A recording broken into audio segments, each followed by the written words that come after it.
Hey, how's it going, everyone? Welcome to another episode of Colton's Reviews, where I like to review Bibles, books, and other theology-related things. And today, I've got a really exciting review for you guys, an ESV edition that I have wanted to get my hands on for a long time, really haven't been able to until now, and I'm excited to share it with you. So let's get into it.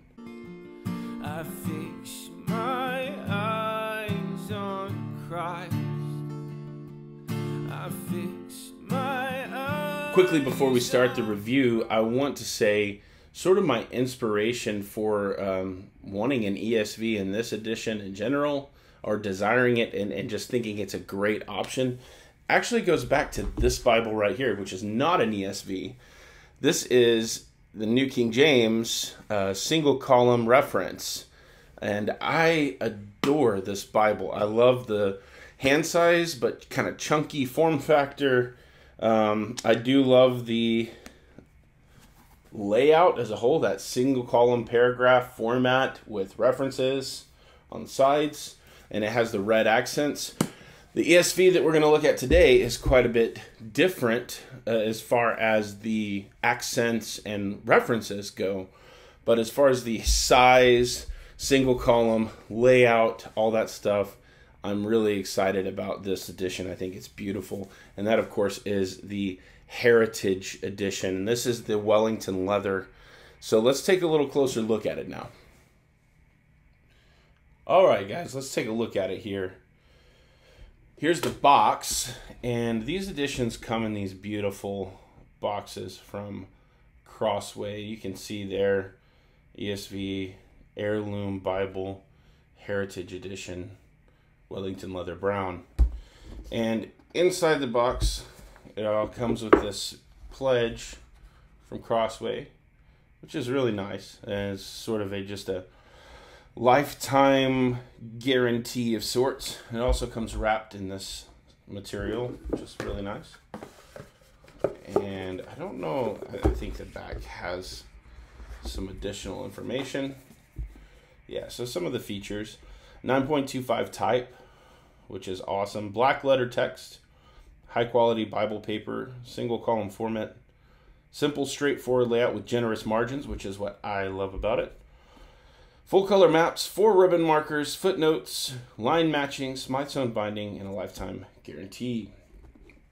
Now, if you look at this leather, it's going to be different than just about any goat skin type leather, or even most cowhide leathers out there on the market, and that it's very smooth. And this is the Wellington, not the Horween. But I've never owned a Horween Bible, but I have had a Horween wallet before. So I'm familiar with this sort of material. It's very, very smooth. It will develop character over time as the Bible is used, and there's fingerprints put on it, and there's bending that happens and all that. It will develop a nice patina. If that's not for you, if you want your Bible to look pristine at all times, this Bible may not be for you. It has great stitching around the sides. As you can see, it has a beautiful spine with blind stamping. So no gold or anything, just stamped right in there with some nice raised hubs. Back is also going to be super clean. Ribbons, typical Crossway ribbons. Love them or hate them. They're there. They're functional. They're not terrible. I don't like the fact that they're stacked on top of each other. I think that's a terrible design. But, you know, ribbons are one of those things where they can be fixed pretty easily if you want to invest in that. So let's open it up and look at the inside, and you'll see it has this liner that's tough. The thing about this leather you'll notice is it's just really thick. It's a really thick leather.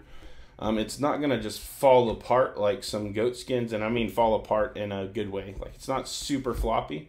I actually prefer that. I like the fact that it's a little bit firmer, and it is edge-lined, of course. You open it up, and we get the presentation page. You can already see there's some beautiful art gilding, that red under gold, or really more salmon under gold. Legacy pages, and then here you can see that this edition is, in fact, if I can get it open properly, printed in the Netherlands by Youngblood. So no surprise there. They just make great quality Bible printings. 2016 text edition, of course. Table of contents. Now let's look at the text itself. You know, we got the preface and all that stuff. Let's get into it. Here's Genesis. I just absolutely adore this layout. It is gorgeous. It's single column. It's simple. It has the references on the bottom here, but no cross references. And that actually makes for just a really clean text block. Generous margin space. I would not call this a wide margin Bible, but for someone like me who does like to write in the margins, but this, with this still being hand size and everything, this margin is awesome. And for me, this Bible is a Bible marker's dream if you like single column. Because you have margin space, but look at how much space is in between the lines. It's just gorgeous. There's just a tremendous amount of space in between each line, which helps in an incredible way here. So getting under there, underlining, circling, doing all those things, perfect for that. So this, if you like to mark up your Bible, I think this Bible is one that's begging to be marked up. And the good thing about this is, yes, this is an expensive Wellington leather edition.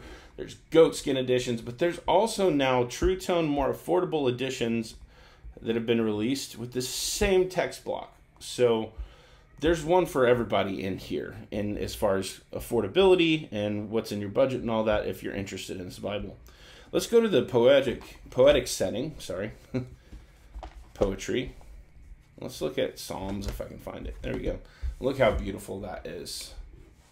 What a beautiful layout in the Psalms.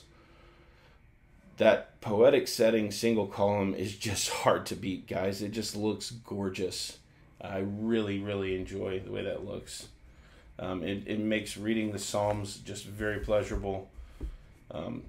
Tons of space in between everything. It's just great. I haven't seen anyone or any videos of anyone writing in this with like a Pigma Micron to see what that would look like. But I imagine, like other Youngblood Bibles that I've had that I have written in, it would probably take to them just fine. Art gilding looks really beautiful. Let's see. Let's look at the New Testament. There's Matthew. You can see clearly working with a black letter text. So love that. I've actually grown to really prefer black letter, honestly. And there's a little bit of space in the gutter, not a ton. But the beauty is there's enough there where it keeps the text from running in to the gutter. So you're going to enjoy reading it still. And then when we get to the back, you're going to notice, like, this is just a very bare bones basic. When we get to Revelation, we get to the end of it.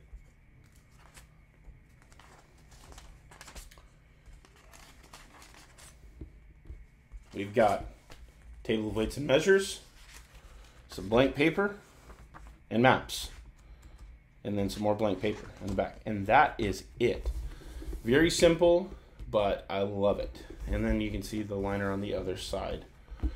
Guys, this is a beautiful edition. For those of you who love a single column Bible, love the ESV, want an option that is portable, yet has loads of potential for marking up and doing things with, I absolutely love this Bible. I'm going to show you really quick a comparison with it to the New King James single column reference.